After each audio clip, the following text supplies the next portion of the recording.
Oh, guys, I love talking about jiu-jitsu. I mean, we can stay here like all day. I'm just gonna be more relaxed. I mean, maybe you guys gonna see me like laying down over here and just talk about jiu-jitsu. I mean, like if I was on the couch watching TV.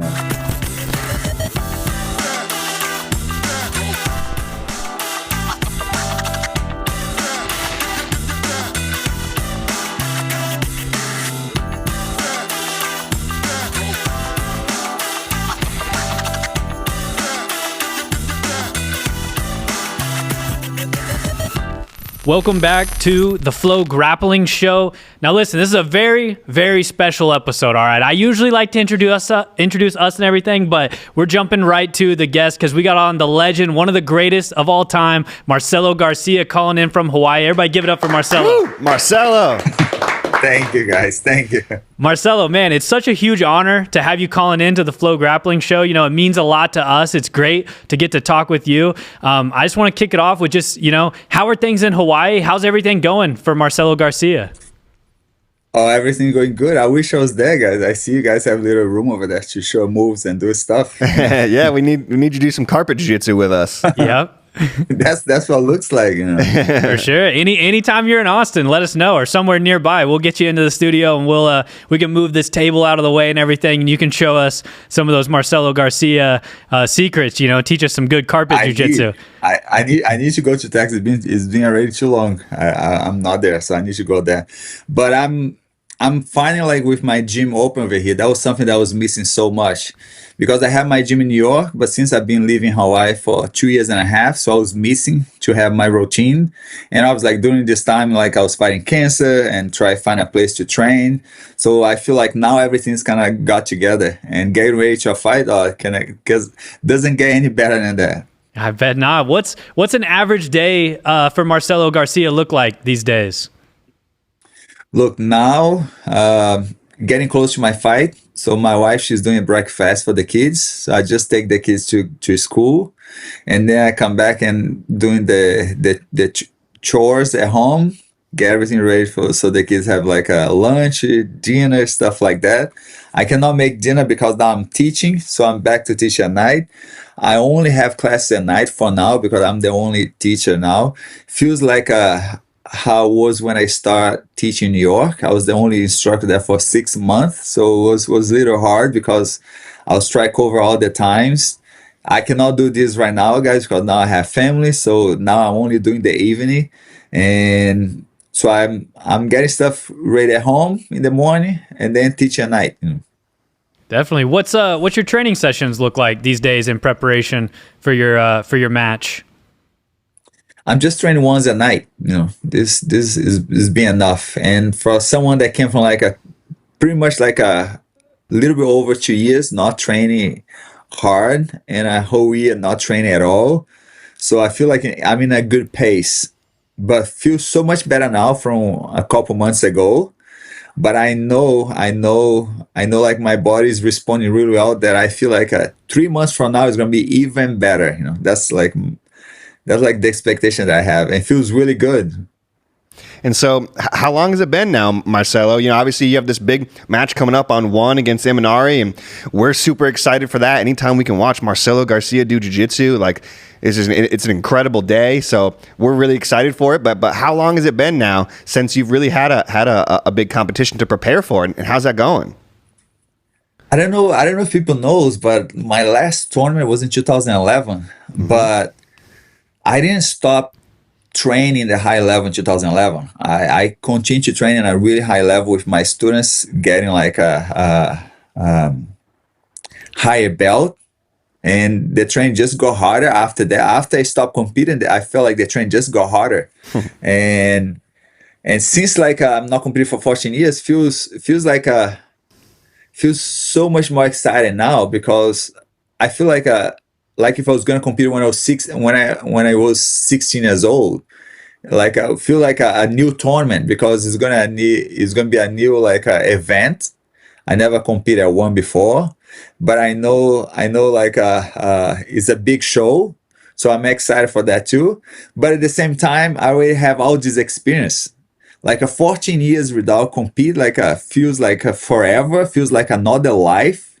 That's why I feel like I'm going to compete again right in the beginning. But at the same time, I have all the experience that I don't think that will gonna hurt me because I still have all the experience. I feel like I'm not gonna do anything new. It's not that like I'm going to compete for the first time, but feel like they excited for the first time. I don't know if I was able to be clear on that, So Yeah. just feel good about that. Yeah, kind of like a newfound resurgence of kind of back in the old days, way long ago when you were a young, eager competitor. You're kind of feeling some of those nerves and emotions again, type of thing. Is that kind of what you mean? And just the good emotion, not the bad Just ones. the good ones. Because I feel like all the responsibility. I want my kids to watch me compete and see how I handle like the pressure. I feel like they're in the age that I feel like they can learn something from there, and I think they're gonna enjoy to see their father go there compete. But at the same time, like I know what to do. Yeah. Thank God I still remember what to do, and I feel like I'm not planning to have anything like new from the last time that I compete. I feel like I'm going there to give everything I have, like I always did, and that's one thing that I want to people see that I don't leave the mat kind of save energy. I'm gonna leave everything inside there. The good thing sometimes finish quick, you know what I mean? So if I can go out, if I can go home early because I was able to finish, like I appreciate that too. Yeah. Has there been anything about the preparation, first time in 14 years, getting ready for a competition like this? Has there been anything that surprised you a lot? Like maybe you once knew, but you forgot and now you're remembering as you get into this? Feels good like to know how much I was missing this. And I miss this is not the easy part. When I say missing, I'm missing like to wake up in the morning and know that somebody's trying to beat you. So that's a different feeling. That it's been so long I don't have that feeling, and that feels good. Feels good like because that makes you eat better. That makes you go train with more energy because now you feel like you want to beat somebody because somebody's trying to beat you. That's kind of like something that I don't realize I was missing that for so long. Because when you have to do this every day, when you've been doing this for too long, obviously that get you tired. It get you like kind of like I'm going to compete again. But now for being so long without doing this, like it feels good. And I know, Marcelo, I've had the pleasure of coming out and training up there in New York there over the years. And I remember talking to you. And of course, you're very active on the jiu-jitsu scene. I see you at tournaments and stuff like that. And we've talked to you over the years. And I know that it was always in the back of your mind that you wanted to come back. It was always in the back of your mind that you were going to come back and compete again. So I'm just curious, why now? Why right now? Because it seemed like you always did think that you were going to eventually return. Correct me if I'm wrong. But why now? Why here in 2025 did you decide to come back? I feel like it's been so long that a lot of people around me have heard me say that I want to go compete again, but it was never like a perfect time, and I don't think there's never a perfect time. I was waiting for a perfect time, but definitely not a perfect time. And why now? It's been like for many reasons. Like guys, I went through a lot those years. Like even like the COVID, not let us train. I was my gym was closed, so I felt like I lost so much time on that.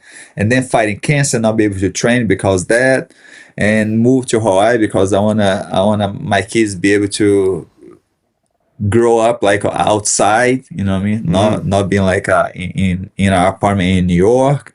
So I feel like if I don't do that now, I'm just getting old, so I have to do now.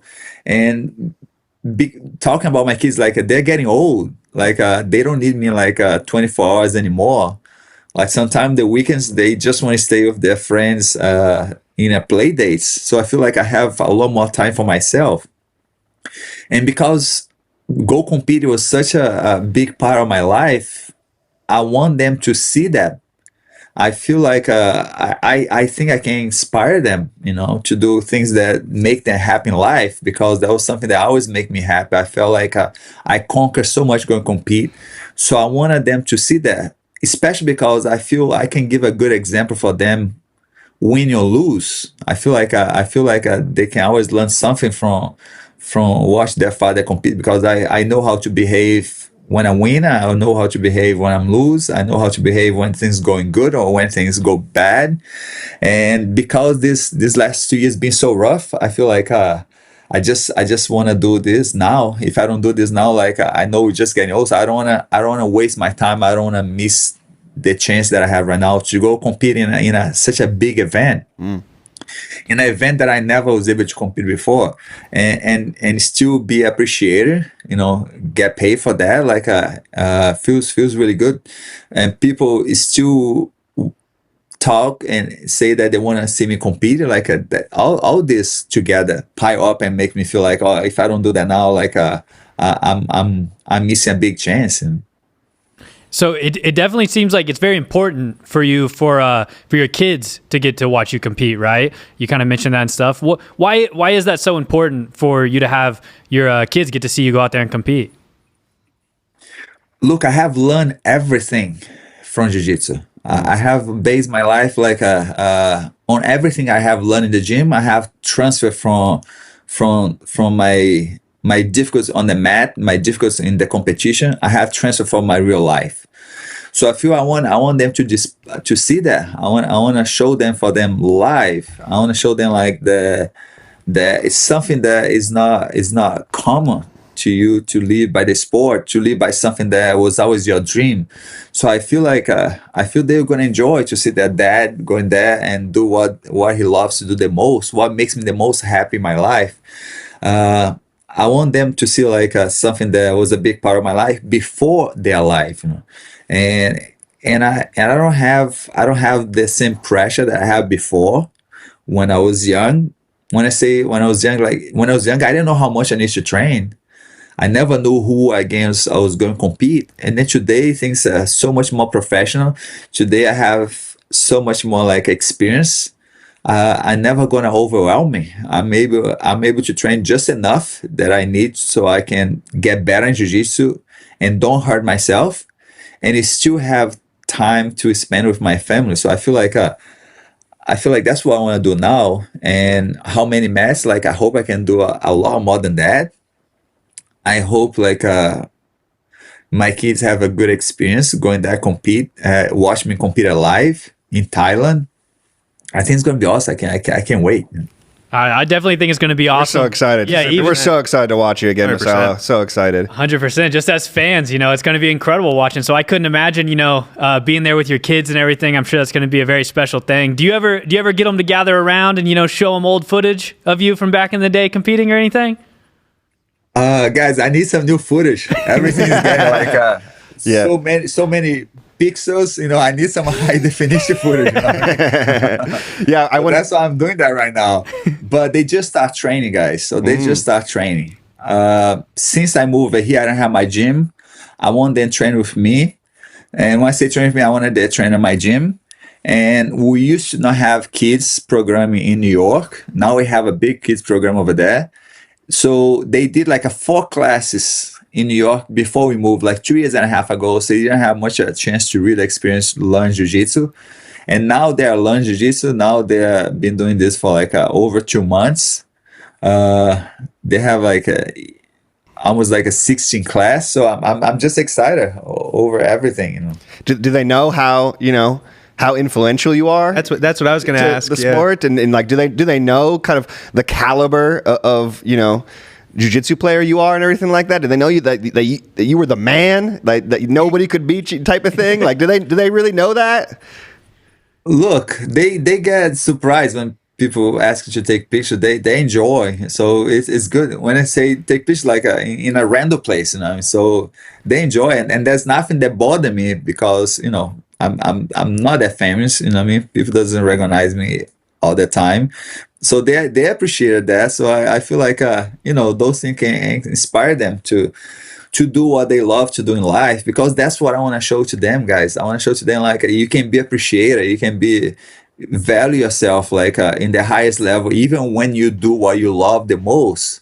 And I have a big like thoughts on that. I I always make a big speech for them. They gotta do what makes them happy. If you don't do what makes you happy, like you waste your life, you waste your time here, you know. So I have a big speech on that from them, you know.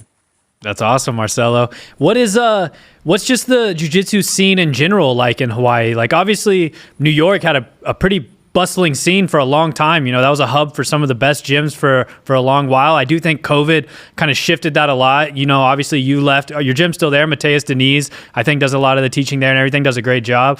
But what's the scene like in Hawaii? Is it still a budding scene? Is there a lot of jiu-jitsu?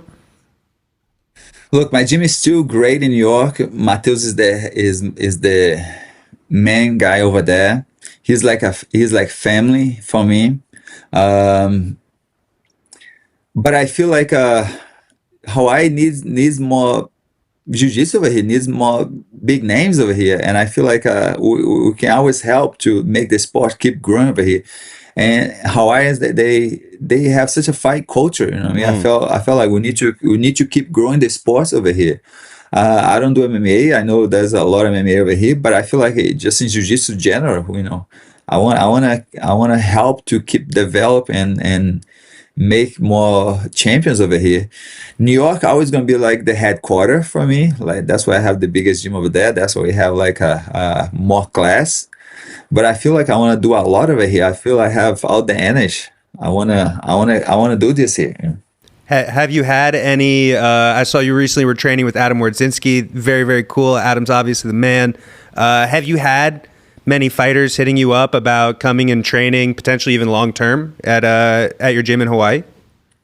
A lot of people. I was surprised because that was something that we get used to in New York. Everybody comes visit New York. Everybody pass through New York. Sometimes they do a layover in New York.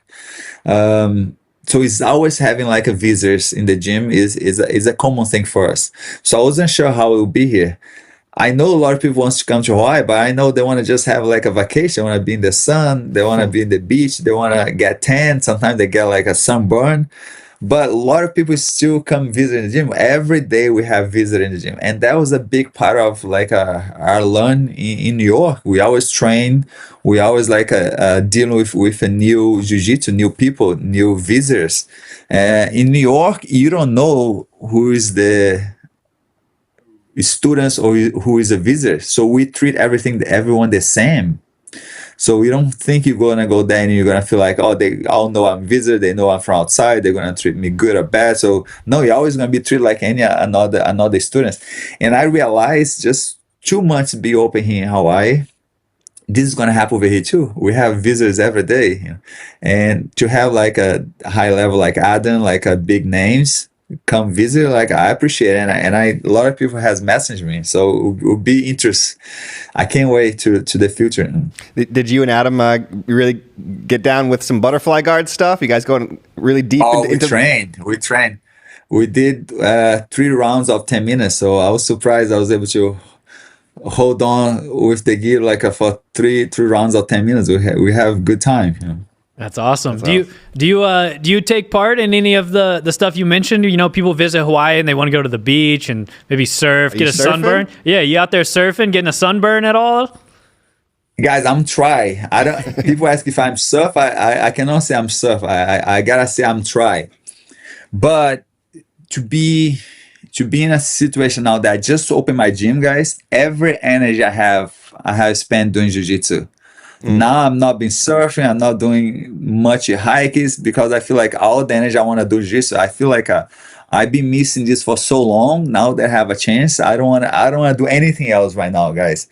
And to be able to go compete, I have the extra motivation to train. Like I don't want to waste my time doing anything else right now. But I know soon, like maybe I'm gonna have more time to maybe try stuff a little bit more. But now all the energy I have, I've been spending in the gym teaching, because I'm teaching the kids, teaching the begin, and teaching the advanced class. You know, that's awesome. Just still dedicated. Taking a beginner's class from Marcelo Garcia out in Hawaii would be like the coolest day. Yeah, best super day. Epic. People don't realize, guys, I have teach my entire life. When I say teach, like every time I was competing the highest level, I was always teaching. And when I say teach, like it was a big part of my learning process of jiu-jitsu. My last tournament that I compete in 2011, I was still coaching my students from one match in Abu Dhabi to the other. I was still coaching like Ryan Hall. I was still coaching like Antonio Peinado. I was still going back and forth from my match to coach their match. Like, so this is like it's been my life for a long time. So I'm used to that, you know. And then, so obviously, just back to your big debut here on one.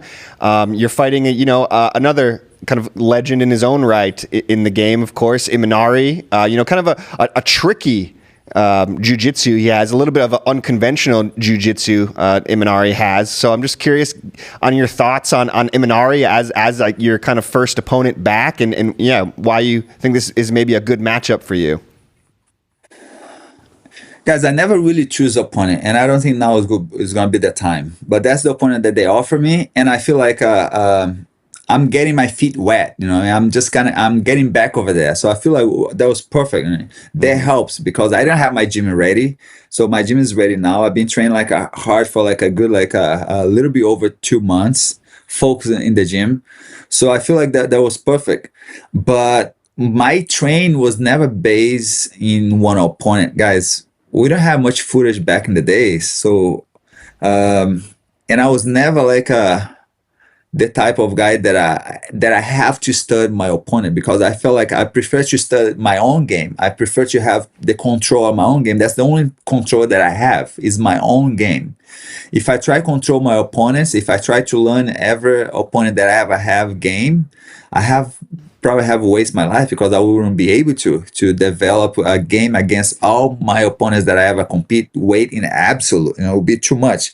So I'm still focused on sharp my own game, and I'm not looking for to change now. But obviously, like, I know what he's doing, and I just know a little bit enough just to don't get in his game. But I want to go there just to play my game. I'm not playing no one's game, you know. That's awesome. We have some footage of your 2011 ADCC or 2009 ADCC run. Would you be down to watch some of this with us? Talk us through a little bit of what's going on here. Yeah, that's good. That was my first match, probably, from that. Mm-hmm. And what do you remember most about this tournament? Look, I know he's Australian. He came visit me once after this match. But I remember I wasn't having like an easy time to pass his guard, but I was so well trained that in the middle of when I was trying to pass his guard, you guys can see that was not easy. In the middle of I was trying passing his guard and having like all types of difficult. I remember one of my training partners, and he was always giving the same hard time to me pass, and I just realized, okay, I just gotta keep going. I just gotta keep hitting, because I feel like I'm gonna find like an open, and that's what happened. But wasn't easy at all. I was pushing a really high pace since the beginning, and usually when I start on the high pace, usually I start to find like a cracks, but I was not finding crack at all in his game. But I immediately realized, like, okay, I just gotta keep going, because I know I'm gonna find an open. You know, definitely. That one is against Vitor. Yep. I believe this is Vitor Stima. Yes. I don't know if people realize, but I'm pretty proud of the time of the guillotine. You know what I mean? Like those are one of the moves that like when I was able to finally lock the guillotine, I was like, oh, that was kind of works perfect. The timing, and it's not just how I did, but how he reacts. So that was like a good setup, I believe. You know. Nikki, could you rewind it a little bit and go back so we could watch that? Yes, that was going too fast. Yeah, that was going too fast. Go a little more, like to the start of this one, if you can. Because guys, I believe so much in like a push and pull. You know what I mean? So I was able to really kind of like pull his grip, and then when he try like pull his arm back, I pull him back instead of just pushing. I just push and pull, like, and I got him like kind of where I want. You know. So I push him, and then when he comes forward, I was able to connect like the guillotine. You know? But one thing that people doesn't know, and I like to tell people all the time, when I'm teaching the guillotine, that was the time that somebody resists the most in a guillotine. I felt like my wrist in this guillotine was gonna dislocate it, because he was on tap, and I have a very strong grip on my hand, and my wrist was almost like pretty much like a breaking, you know. Oh, wow. I don't know if people Almost got realize. wrist locked. I don't know if people realize, but sometimes when you bend your wrist too much, you can kind of like open the side. You know what I mean? Mm. So I was feeling like, oh, I can't believe like it's not tapping yet. My wrist is almost like popping out of place. You know? Yeah, Victor was a beast during this time for sure. And that was like but I knew that was really deep. You know? For sure. Crazy day 1, 2 quick guillotines. Day 2, start with Kron Gracie. I don't know if you guys see, but the match was kind of small. You know what I mean? The mat area, you know, compared to what we used to at DCC. You know. Did that play a factor at all for you? The smaller mats? Yes, and especially because like the floor was little soapy. I felt Gotcha. right when I stepped on the mat, I felt like why is so slippery right now? You know. Oh no, I'm sorry. I thought this was the last match. No, this was the first match I one. did against Yeah. Kron. I'm talking about the second one. I'm sorry. Gotcha. Of course, that That was in one was like 2011. This might be 2011. Yes. Pretty sure this is No, it's the 2009. same one from the ones before. It's on the same tournament from the ones before. You know. What do you remember about this match with Kron? I don't know if you guys realize. Many times I got on top, but I wasn't able to hold him down. And many times I felt I have the position. Okay, now I'm gonna get the points, and I couldn't hold him down. He was always able to scramble back on his feet. And then in the end, when I make the first 2 points on him, oh guys, now this is the 11 maybe now. Now I'm getting confused, guys. Yeah, this is the 2011 run. Sorry. Yeah, this must just. And So then this is the last one, right? yes. Yes, you're right. It is 2011. Yeah. Yeah, that's right. Okay. That's right. Okay. Now I change it. That's right. I'm sorry. We were trying to see if we could trick you there a little bit, Marcelo, but I definitely got tricked, guys. sorry. But that one I couldn't get the finish. You know what I mean? And then this was you and Leo Vieira. Kind of a crazy matchup. You know, Leo obviously also one of the best ever, a champion. Tell us about this match. Guys, that was a big fight, especially because like I growing up watching Leo competing, and I trained with him a lot when I was full belt, and it was definitely not easy train. You know, I was always like have such a hard time. So I have a lot of emotion, not know if it's gonna be good for me this match or not. You know, but I was able to obviously win. But guys, I didn't change much from the other match. Like I always looking to control my opponent's hands and have the control of the match, because if I feel like if I control my opponent's hands, he cannot really surprise me like in any another way, because I have the control of his hands. There's just so much you can do just with your legs. You need your hands to attack. So I started the match really looking for his hands. And because I'm always focused on the grip, you can see that I end up getting like a good underhook, going to a pass. And guys, I always give everything. This is a final, so I know like if I win this match, like I don't have nothing to do after this.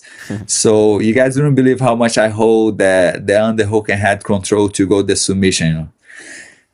But I have so much respect for Leo. You know? I mean, I never wanna even I beat him. I never wanna put him down. You know, I don't wanna make him feel like he was in a bad place. You know what I mean? After lose to me, you know. For I sure. want to give all the respect for him. He's a great champion. What was your mindset going into these tournaments? You know, so like 2011 ADCC. What goes through the head of Marcelo Garcia in lead up to a competition like this? Guys, I have a very strong thoughts and strong beliefs, and those one there's reason why I feel like it's been too long that people doesn't see me doing that, and I still think people wasn't able to do the stuff that I always thought. I believe like we need to work ahead of our opponent. I believe we need to push the pace forward. I believe like we need to have a new game and a strong position than our opponents. So I feel like we have the control of the mat. We cannot let our opponent have the control of the mat. I feel like if you have one chance to control the mat, you have to do right from the beginning. I don't want to go there to just test it out to see what my opponent does good or not. I feel like going to compete again, I'm going to be able to just show this to people. And I say people like my students, I want to lead by example, like how I always did. And I feel like I have a lot of people around me that still can learn from that, and why not go and compete in a high level, I think one thing that's super interesting about watching some of your old matches and everything, even just those matches from 2011, was that's a lot of the jiu-jitsu we still see to this day, to be honest. Like your passing and everything, I feel like we could have been watching a 2024 ADCC match. Like it seems a lot of the stuff you were doing kind of forever is still the meta of jiu-jitsu. I'm curious, have you seen jiu-jitsu change much? Do you think it's a lot of kind of the same type of stuff? How have you seen the game evolve over the years?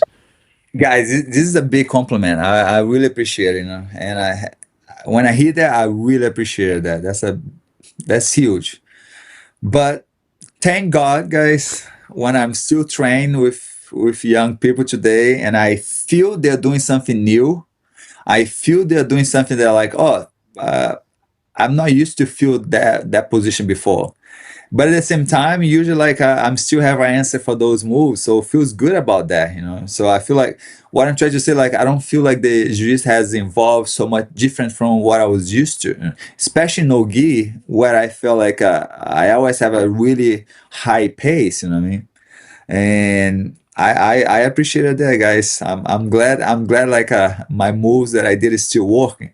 But one thing that I can share is that after I stopped competing in 2011, I continued to train a lot. So I felt like my jiu-jitsu evolved a lot more, and I never was able to display that. So there's some moves that I did that I learned after I stopped competing that I was never was able to show in the tournament. So I feel like that's something that like people still gonna see that was new. Let's see if maybe I can still do one of those moves now. I think if you came out and we saw, 14 years of evolution, Marcelo Garcia against Emanari, that would be pretty incredible too. I'm not ready for it. Yeah, I don't know what that could be. This is like 50th planet. Yeah. This is like way out there. But you were talking, Marcelo, earlier just about, how you've committed your life to jiu-jitsu and just kind of how much you love jiu-jitsu and how much jiu-jitsu's taught you over the years. And obviously, we love jiu-jitsu as well, and we can talk with you about jiu-jitsu for hours here. So, I appreciate the time, but I'm just curious, just kind of in general, like why do you think you take to jiu-jitsu so well? Like, why do you love jiu-jitsu? What is it about jiu-jitsu really that you love so much that's kept you on this journey for such a long time? Guys, I have so much passion because jiu-jitsu give me everything. When I say everything, like I give like a understand of myself, understand like what makes me happy. I learned from jiu-jitsu what makes me happy, and what makes me happy, like I wanna make people happy around me. I feel like when I do jiu-jitsu, when I teach them, when people see me, when I go to a seminar, people appreciate me, and then I see they're happy around me. So I feel like jiu-jitsu even taught me like those things that I never thought people be happy around me. I never knew I was able to influence people in a good way. So this is just like one of those things that you just have given to me. And I mean, show to me like, if you do what makes you happy, people is going to be happy around you. So it's very clear that you have to be happy first. You know what I mean? To people wants to be around you. You have to take care of yourself. And I felt like I did that so much. But at the same time, guys, it's almost like overwhelming to answer this because before jiu-jitsu, before judo, like I didn't have anything. I don't have no like a goal. I don't have no passion of anything. But when I say anything, guys, school, I was like so upset inside the school because I didn't see like a goal in school. I didn't see like I was going to learn anything that will inspire me over there, unfortunately. And I believe the schools that have today, I feel like there's a better school than ones that I study. But I'm just saying my scenario in my hometown. So I don't have no confidence. I don't have no goals. Like, so I was feeling like I was lost. And to have that feeling, guys, when you're coming up, there's no goal. When I say coming up, like when you're getting older, when I say older, like you become like adult from like a teenager, like it's it's so sad. Like I wish to every teenager have like an option of goals in their life. So when I found jiu-jitsu, I got all this. I got the confidence. I got people that enjoy to be around me. So I felt like I got everything from jiu-jitsu. And surprisingly, even after 20, 30 years, like I'm still feel good about that. So like I feel blessed. I feel so blessed to be able to find something that makes me so happy, you know. But then, of course, like after so long, like there is no way I can think about my life or myself without jiu-jitsu. You know what I mean?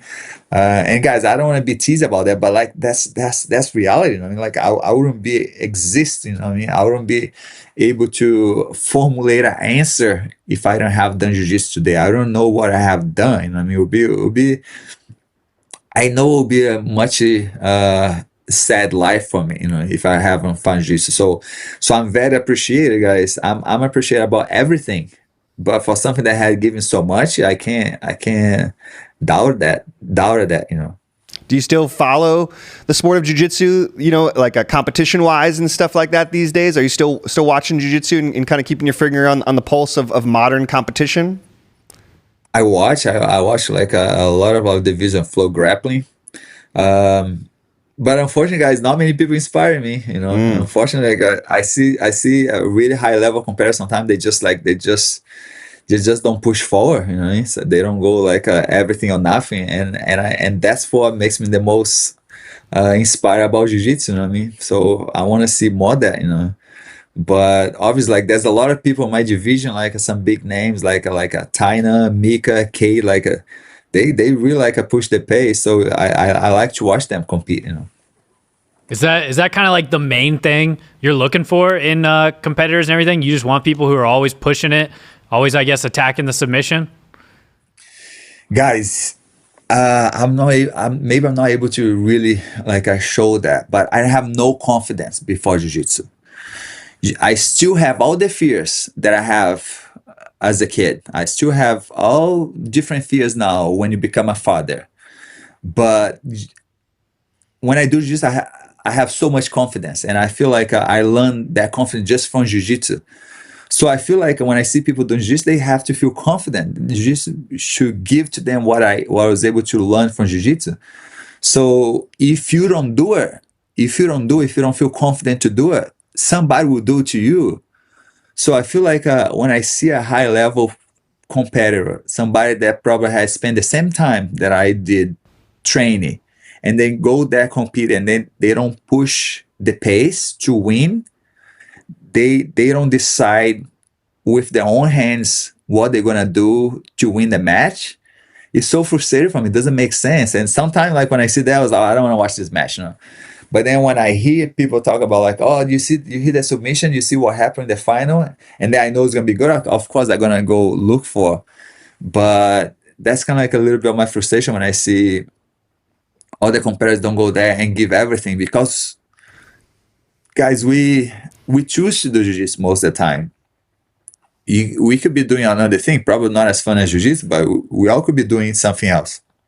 So if you have a chance to do jiu-jitsu, probably because you like, I hope, you have to give everything. You have to like decide with your own hands. Don't wait to the referee to give you like the win. You know what I mean, you gotta go there and just prove yourself. And I think Love it. jiu-jitsu as a whole, not just on the mats, but just the community, everything around jiu-jitsu seems like it's changed so much, and it's kind of, you know, evolved along with like the actual on the mats jiu-jitsu and everything. I'm curious, what do you think about just like the jiu-jitsu world as a whole in today's day and age? I love talk about this because like based on all this thing that like it's almost overwhelming to me resume all this in just one thing. Like I was just talking about the confidence, but imagine like we live in a community. Like we need people around us. We need to interact to people. And sometimes like in those days, like in kind of like this new world, like we more and more like getting away from people. We work at home. We're doing like a home office. People doesn't feel confident to talk to other people. People like doesn't feel confident to open up and tell like their problems to other people. And I feel like jiu-jitsu is one of the only things that we kind of go against that. You know, we're getting more and more close to each other when we do jiu-jitsu. You know what I mean? So you can't hide your feelings when you do jiu-jitsu. That's like my feeling about that. And I feel like the world need to get people together. We need to see people. We need to see people beside politics. You know, I mean, we need to see people as a people, not just like, oh, this is like is a Democrat, this is a Republican. I want to see people as a people. You know, I mean, I want to see people like a human being, like we are. You know? And I feel we're missing that. We miss like to be around people. And when I say be around people, like not people behind a desk. You know what I mean? We need to be able to like just see that people is just like a human being like us. We need to be able to know that same person like has the same fear that you know what I mean, and he deserves to you appreciate them, you know what I mean? So things like that I believe we learn in jiu-jitsu. And I feel like more than ever we going away from be around people, you know. And I mean, I've talked about like many times because of the social media, you know. What do you got any advice for the people out there? How do we come together more as the people, especially as a jiu-jitsu community? How does the jiu-jitsu community kind of come back together, you know, and I guess see everyone as people and all that? I think we do that. We do that better than any other sports, better than any other profession, because one of the best things like you have to do when you move to somewhere else, go to a jiu-jitsu gym. And we all do that. You go somewhere else as a vacation, you've been there for a while, or you just move to somewhere else new.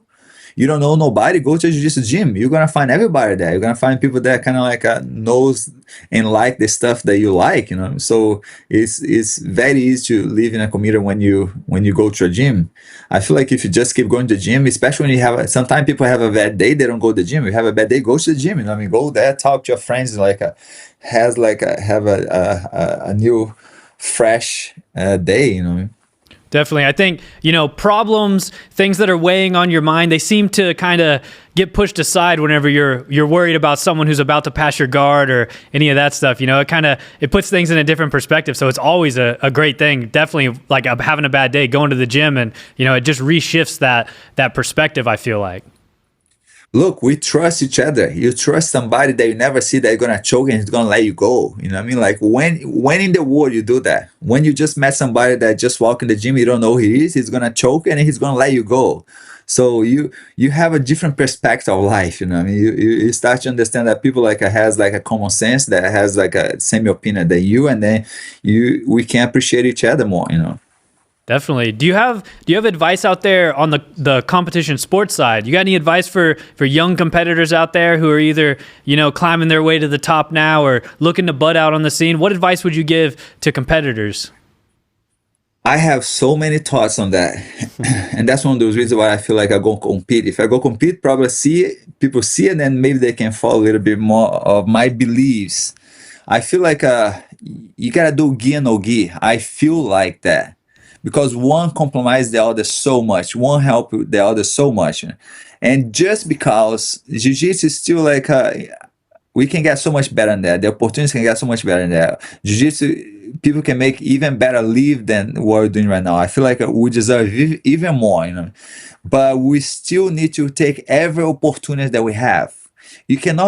You don't want to just be a competitor that you can only do gi, or you don't want to just be a competitor that only do no gi. You're gonna miss so much opportunity. You're gonna miss so much. That's one of those reasons why I was always compete like weight and absolute, because I want to have another opportunity. When you go to a tournament, you have a chance to win, but if you lose once, you're out. You know what I mean? You're not able to come back and compete again. So I feel like when I go compete in the absolute, I have another opportunity. And it's the same thing with gi and no gi. We don't have many tournaments that give you like a good money. So you want to be able to go compete anytime they give you opportunity. So you want to be able to be training gi and no gi. So when the opportunity comes, you're still gonna feel good in shape. But unfortunately, you cannot have like two different games. You cannot do one game with the gi, one game in no gi. I feel like you can get very close, a similar game for both. That when you go compete the gi, you don't feel like you're doing something so new. And then when you're gonna train no gi, you're still gonna feel like, oh, I know what to do because my training is pretty much like the same. Obviously, we have a gi and you have no gi. you maybe have to adapt a little bit the grip, but shouldn't be so different. Like take advantage, and learn both. Which do you have more fun training these days? You got a preference? You train more in the gi, more no gi? I know obviously your match is going to be no gi, but just whenever you get to pick, do you lean one way or the other?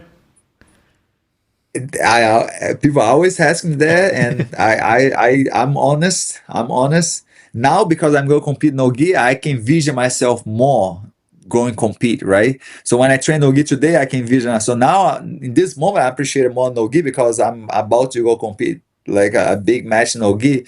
So I feel more there, but I'm still training gi, guys. One day gi, one day no gi. I'm not changed that because on my mind it still feels the same. Have you done much? You're training no-gi for this fight. Imanari is obviously a heel hooker. This is your first match since kind of the leg lock revolution. What are your thoughts on the heel hook, and how much are you training this for your fight? I don't know if people knows, but ankle lock was never like my game because I feel like I'm not that flexible like everybody. Some people that play like exchange ankle attacks, they're very flexible. Sometimes they know how to defend too, but many times they just let other people just kind of crank the ankle and then they don't tap. I will tap if somebody kind of get my foot in the gym. In the tournament, I don't think it would be easy to make me tap like that. But I learned my entire life how to protect my ankle. I have a very organized game that I don't exchange. I don't exchange ankle lock, and that's not the only reason. I came up with like a point that make a lot of sense for me, and that's not something that I never thought is not something that I thought like 10 years ago. I just start to feel that way right now, and makes a lot of sense for me. Ankle lock attack is one of the few moves that when you attack someone's ankle, they can attack you back, and you can see some ADCC that happen over there. Some people that go attack other people's ankle, they end up tapping on the ankle, and I don't want something that I feel like I want to train so much to get good at something that is supposed to be like my dominant moment when I'm attacking, and I can be attacked at the same time. That's it's not like a very powerful move for me, for myself. Because every time I guillotine somebody, guys, I promise they cannot guillotine me back. You know what I mean? Every time I'm choking somebody from a rear neck choke, I'm guaranteed they cannot choke me back. But many times I see people attack somebody's like ankle and they end up they're tapping. It's just like it's supposed to be like my moment that I have a dominant position. It's supposed to be a moment that my opponent he's crushing losing about to tap in. I mean, and I shouldn't be worried about like if I'm gonna tap it right now. I feel like that's like a big part of why I never spend so much time learning like ankle locks. You know what I mean? Definitely. Reed, you got any? Well, I remember, one time talking about different techniques and stuff, and I'm curious, Marcelo, maybe, if you do have a favorite submission. I know you have a couple of them that you hit over your time in competition. But one move that I feel like that I remember talking to you about, and I feel like is a bit of a lost art these days, is the north-south choke. I remember that being a big weapon in your arsenal, and I feel like you never really see this north-south choke anymore. And we had Nicky Ryan come on the other day and kind of rank submissions as well, and he kind of ranked the north-south choke a little lower. So I'm just curious how come we don't see the north-south choke anymore? Did you see? That's exactly what I was thinking when you was gonna say about a submission. I feel like it's underrated. You know what I mean? People haven't learned yet. You know what I mean? The good thing that I'm still know how to do my north south choke. You know what I mean? If somebody let me get there, like I don't think there's many like a way out of that. And if they let me put in the north south choke, and those are the things that I feel because people doesn't do it, people doesn't know how to defend either. Because it's not that many people that is doing the north south choke. There's not many people that is learning how to defend the north south choke. It's just like the heel hook. The heel hook was a lot of danger because not many people was doing it and people doesn't know how to defend. And now a lot of people is doing the heel hook and a lot of people is learning how to defend. And guys, I'm on favor to people. They still need to learn the north south choke because it works really well. People doesn't know, but for myself, I believe I had north-south choke has the same high rate of submission as the rear neck choke. When I say rear neck choke, how hard it is to get out there of the rear neck choke when somebody really close the rear neck choke. North-south choke, I feel like a very close to, maybe not the same, maybe just the same, When I lock in the north-south choke, it's really hard to get out, just like the rear neck choke. So why not? Why not get better in something like that? What would you rank as your top tier? These are the best submissions in jiu-jitsu that everybody should know and has the highest rate. Do you have your kind of top tier list of submissions? One extra thing about the north-south choke, you can do gi and no gi. That people definitely doesn't think about that, like how much you can do with the gi, because it's a little bit harder. But then once you learn no gi, you can do really well with the gi. But let's say like a rear neck choke, north-south choke, guillotine, and obviously like I put all the arm bars together. There's so many options of arm bar, just like a straight arm bar, from side control, from the closed guard, from the open guard, from the mount. You know what I mean? I would say rear neck choke, north-south choke, guillotine, and arm bar. Just because like the choke, like there's not that much option in your opponent. You know what I mean? Doesn't matter if it's flexible, doesn't matter if he wants to be tough. You know what I mean? If it doesn't tap, like the fight is over. You know what I mean? They're gonna go to sleep. Definitely. There we go. All the listeners. The top 4. Yeah, they got the keys now. You just got to learn those 4 submissions, and who knows? Maybe they'll be one of the best someday. But that's a start anyway. Yeah, that's a good start. Good place to start anyway. But Marcelo, I feel like we're kind of winding down here, but I just want to make sure we're able to talk about anything there is that you want to talk about or address. Is there anything that you were hoping to talk about today when you came on? Anything you want to talk about? Oh, guys, I love talking about jiu-jitsu. I mean, we can stay here like all day. I'm just going to be more relaxed. I mean, maybe you guys are going to see me like lay down over here and just talk about jiu-jitsu. I mean, like if I was on the couch watching TV. But I wanna people see that like jiu-jitsu is a lot more than we just see. And what I'm trying to say, like, we can have the control of the match, so don't waste your chance. Like when I want to show to people that like even after so long, we can have the control. When I say control, like it's not because I'm older that I'm not able to do like a good jiu-jitsu. Guys, I want to show to people that I'm gonna go there, I still have the same like a mindset. My mind is still strong to go compete. I don't feel as young like I was before, but my mind is still strong, and I want to show to people that I'm gonna go compete, not this Friday, but next Friday, and I'm gonna give everything. I'm gonna leave the match like knowing that I give everything. I didn't hold anything back. And that's one of those reasons like I want to go back to compete. I feel like people is missing that a little bit. And your family will be there in Thailand in attendance. Oh, it's gonna be awesome. My family, everybody's gonna be watching live, so it'll be cool. Amazing. Wow. Marcel, you're talking about competing, and something going on this month is the European Championships for the IBJJF. And there's names like Shanji Ribeiro has entered, Julio Cesar from GF team has entered. Is that something that you'd ever consider, is hopping back into an IBJJF bracket like this, maybe in a Masters division or something, to just have a little fun like that? Or just in the gi? Or even just in the gi, yeah. Guys, I have a contract with one. I know I can compete like a ADCC and IBJJF, but I feel like it's a minimum like 2 matches a year and maximum 6 matches a year. So they're gonna keep me really busy, and I have a lot of responsibility like at home. When I say at home, like a lot in my gym. Guys, I spend so much time in the gym. People maybe don't remember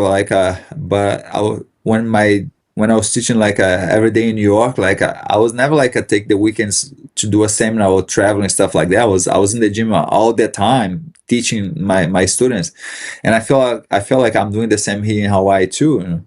But now I have also the responsibility. I'm still going back to New York a lot too, because I wanna help them over there.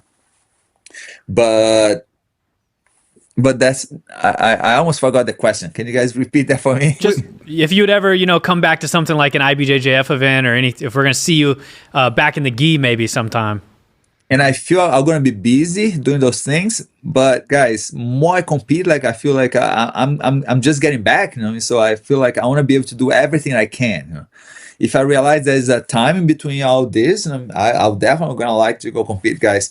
I feel like I always learn from the competition. I always feel like I'm better to myself when I go compete. When I say better to myself, like I eat better when I go compete. I keep myself more like in shape when I go compete. I have more responsibility like when I go compete. I feel like the competition is always good. So if I can, I definitely want to compete everything that is possible.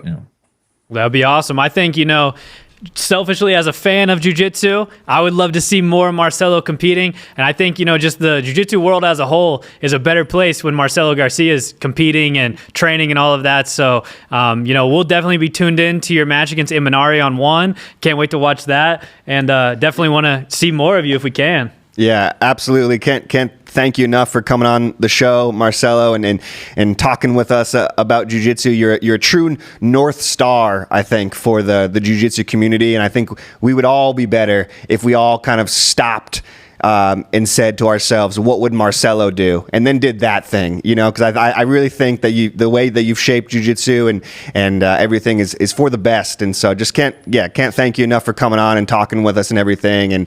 And really appreciate it, Marcelo. Thank you. I appreciate you guys. Thanks so much for the time, for the questions. And I'm just so happy that people still want to watch me go compete. So I don't want to waste that chance. If people still want to watch me compete, I believe I can go over there, and I'm gonna give everything, guys, to put a good show. I never promised like I can win. I never did that in my entire life. Even in my young age, I never say I'm going to win. I'm going to beat everyone, or I'm gonna go to meet this match. But one thing I can promise, I'm gonna go there and I'm gonna give everything, and I still know how to do that, guys. I believe we're all gonna have fun. Awesome. Can't wait to watch. Thank you to everybody at home who watched this episode. Hopefully you enjoyed having seen Marcelo on the podcast, but make sure to drop us a comment, like, subscribe, and we'll see everybody in the next one. Thank you. Thanks, Marcelo.